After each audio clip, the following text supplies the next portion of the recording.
else will break your heart. I'm never gonna hold you back. I'm always gonna have your back. So try to remember that. Good morning, beautiful people. Happy hump day. No, I'm lying. What day of the week is it? I guess October 15th. It's Thursday. OMG. It's actually Wednesday when I'm recording this. I am currently in the Marriott in Topeka, Kansas. I didn't make it quite as far as I would have liked last night, and that's quite all right.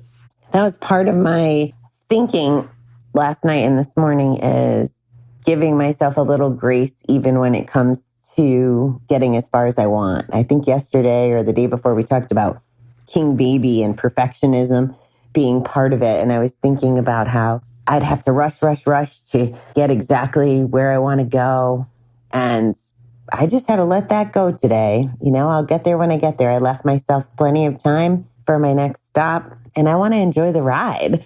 So I really had to talk myself off the ledge this morning about rushing. And, you know, I'm trying to get to Nashville, and Nashville's a fun happening place. And one of my friends that I'm meeting there, you know, was like, oh, well, if you get there early, you can go out and make sure you get a room down by downtown and blah, blah, blah. And I was putting my pressure on myself that I didn't really need or want. So now I've reframed it, and I'm like, okay, I'm going to take my time. I'm going to make sure I record and visit with you guys. And then I'm going to go to the car wash and get my car cleaned because it's got dead bugs everywhere. And I'm going to take my time. And when I get to Nashville tonight, I'm probably going to work a little instead of going out. And that's okay too. So the same thing happened mentally with being with you guys every day. I was thinking about it. Like, that's maybe part of my perfectionism too, is wanting to make sure I don't miss a day out of this book with the daily readings.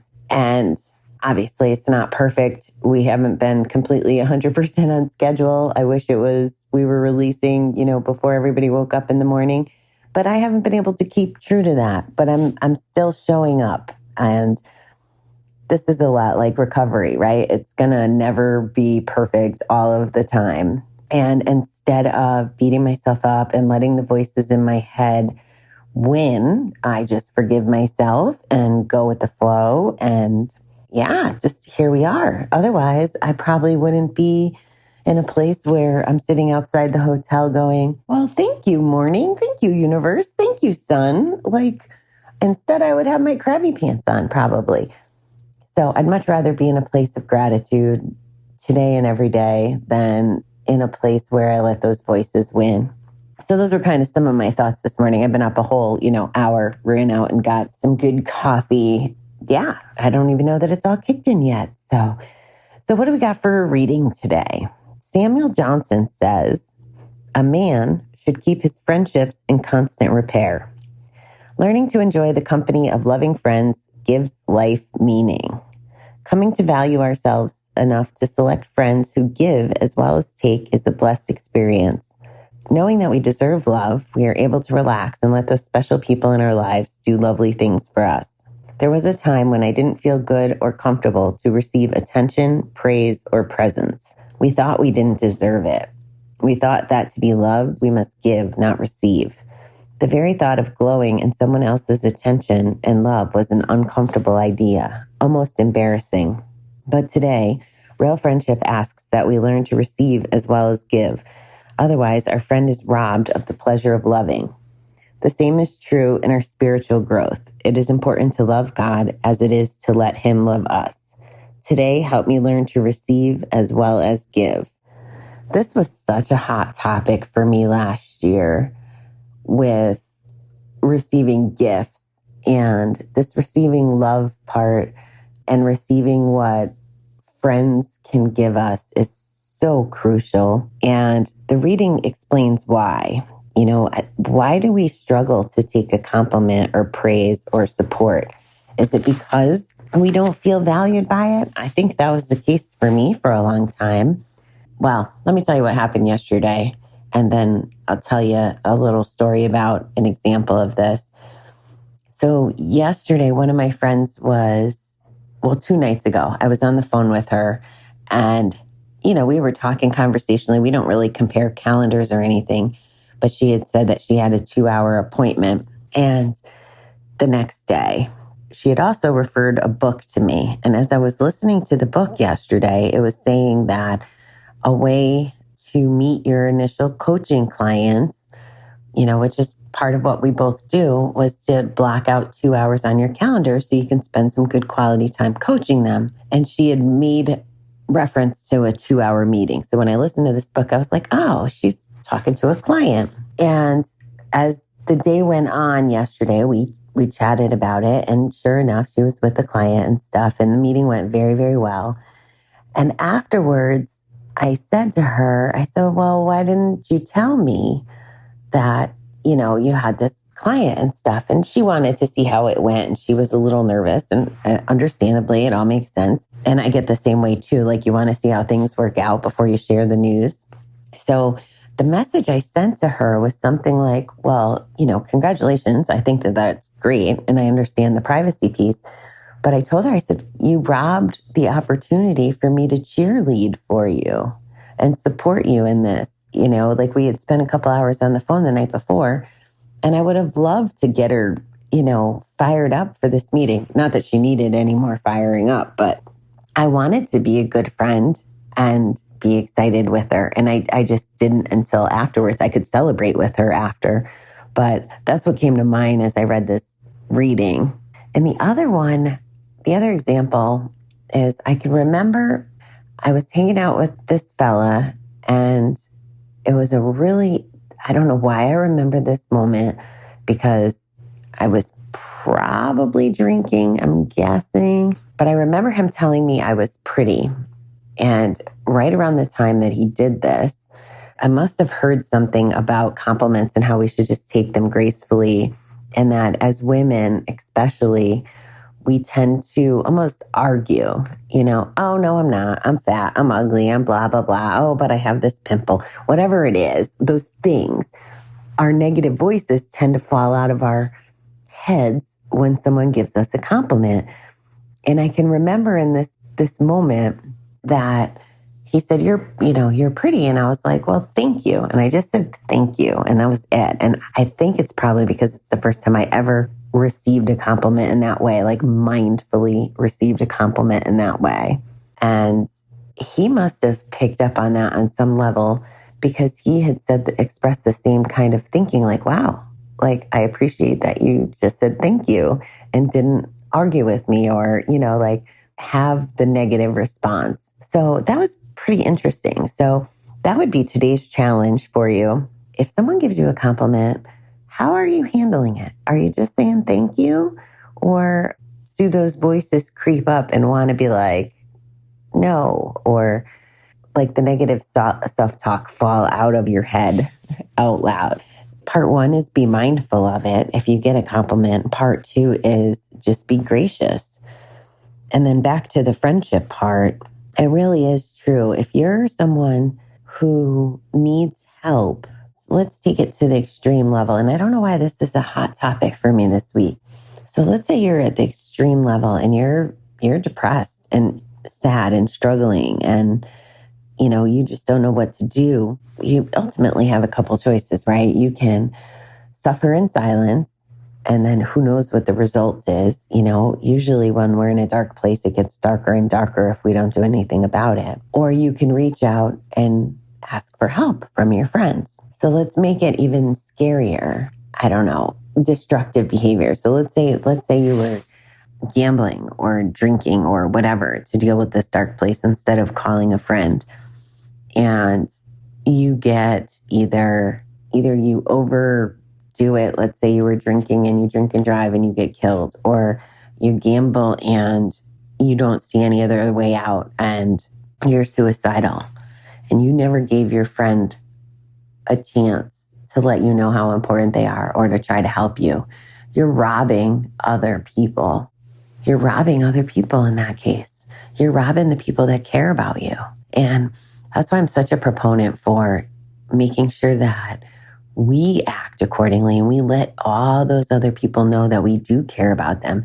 So that way, if someone is struggling or they're in a dark place, and I didn't mean to go quite as extreme as, death, but it's important that we think about it. It could be the same position with a relapse. You know, we all talk about, we know when we're going to relapse. We all know. We're usually planning and we know that we could pick up the phone and we just never do. Like when our minds are set on gambling, we just go gamble. We don't call for help as a general rule. Now, I want to change the dialogue around that. And I want it to be okay to pick up the phone. And I want us to feel like we're worth picking up the phone. Because I think there might be two different things in there. There's gambling to cope and not wanting to ask for help because you want to just go cope and you think that that's a better way. So if we lay the foundation down to knowing that picking up the phone or going for a walk or all those other things help us cope before we get to the bet, the drink, the drug, the whatever it is, versus, I totally lost my train of thought. Oh my God, it's okay. So if we call for help, we can get ourselves out of it. If we don't do the work on the front side before that moment comes of coping, and we don't keep our connection strong, and we don't, if we're not transparent about gambling or our feelings or whatever, we might not pick up the phone and ask for that help that we need. And maybe we still gamble. Who knows? If we can get our heads wrapped around that idea that if we're connected when we are having a time of struggle, that we can get the resources, maybe we wouldn't relapse or maybe we wouldn't go to that extreme place. In one of my gambling communities, we blamed the addiction. Oh, the addiction, like I gambled because I couldn't not gamble is one of the sentences. And I get that. And I feel like it's a good way to explain to a newcomer that it's true. Like the addiction is that powerful and we do feel out of control, and that there are times that it feels like we couldn't not gamble because when we want to gamble, we want to gamble. And that's why together, if we practice the stuff that we talk about every day, and again, it's not going to be perfect. We just practice and our skills will come the more we practice and the more self-aware we are. Maybe it doesn't have to be that way. Maybe we take back the power from the addiction. And I know I totally got a little off topic there, but that's why it's important to let people in. And I think if we gave people, I think it's kind of like this cycle, because it says here, coming to value ourselves enough to select friends who give as well as take is a blessed experience. Knowing we deserve love, we are able to relax and let those people in our lives to do lovely things for us. So let's say you're not feeling worthy of good friendships right now. What if you work on the relationships and the friendships, even though you don't believe it, and see what happens? Like, because you are worth it. You are worthy of good relationships. Your life is valuable. And again, I'll tell you that till I'm blue in the face so that you know that it's important. And maybe you don't believe it yet, but maybe by staying connected and being aware of it, maybe you can realize that on your own terms and your own time. And again, it's going to take practice. And let us not be selfish. Let us not rob people of the opportunity to see us for who we are, to get to know us. Now, I realize that some of my audience, most of my audience are, and I don't want to put labels on us as much, but if we're addicts, we know how to manipulate. We know how to get our way. We know how to be resourceful, not for the good. So when I'm telling you this, I'm asking you to mindfully think about that as well. When you are working on your relationships, don't call because you need something. There's a big difference here. And yeah, I'm being a little real, because as people dealing with people in addiction, they don't want to be used and abused either. So you have to be doing the right things and you have to have the right motives. I'm not saying get chummy with everybody and let them help you in a way that carries you or that's like a bailout. Don't do that. Like, you're robbing yourself and you're ruining relationships and you're damaging the people that want to love you and support you if you abuse it. So I'm going to call that out. And yeah, it may not be popular, and you may not even know. Like, I really believe that there are people that can manipulate and do things that are harmful to other people that maybe they don't even know on some level. They're just so not in a good place that they're not even aware of it. And I don't want to say it's not their fault, but I want to say that it's work to understand it. I didn't realize how manipulative I was. I knew at the time I was manipulative with my husband. I knew how to push his buttons. I knew how to get to the casino. I knew how to, whether it was pick a fight and go or get him on my side to go or give him enough reason to let me go. That's not how you show up for a loving relationship, especially with your spouse. You know, it's not twisting it or hiding things or justifying any old reason to get to the casino. So, of course, that leads to, the lying and sneaking when you stop manipulating, I guess, or at least that's how it works. But anyway, I think you hear my point. Let's not manipulate those people. Let's really just embrace our friendships. I'm finding on my trip that I don't know if it's reaffirming. It's not like I didn't know. All right, there's two schools of thought, right? I tell you, and I believe this, like we're not as important as we think we are. And when I say that, I mean, not everybody's going to watch my Facebook every single day to care my every move I make, right? Or when I disappeared to rehab for 30 days, not everybody even noticed I was gone. So people just get stuck in their own lives, and when I tell people to be transparent about their gambling, people aren't going to go home and go, oh, well, Bobby's a gambler. This changes my opinion of her, blah, blah, blah. Like, we're not that important. However, bebopping along and spending the time with the people that I've been choosing to spend time with, I know it's like a validation of I am important enough for people to work their schedules with me, to meet in groups if need be, to let me stay at their houses, to have these conversations that are very powerful. And we have a choice, guys. Like, I didn't show up in the world this way, having open conversations about the ugly as well as the good. I'm not superficial anymore. And that shows, and people are letting me know that it shows and that they value that. Not so much in words, but in their actions or in their cheerleading. Like, I'm not robbing anyone the opportunity to cheerlead for me right now. I don't need anything other than happiness. So if they're happy for me, that makes me happy. But if they're happy for me, they're happy on some level, right? And hopefully I'm setting a good example. And part of I really struggle with humility, guys. Like, I keep thinking that I need to appear more humble than I'm feeling. And I know I'm totally going off the path here, but I keep worrying about this. And this is another thing that I'm working on. Because you know what? I don't need to dumb it down. I really am having a good life. And I fucking earned my good life. And I'm proud of my good life. And even just talking to one of my friends last night on the phone, he's like, oh yeah, you got it made.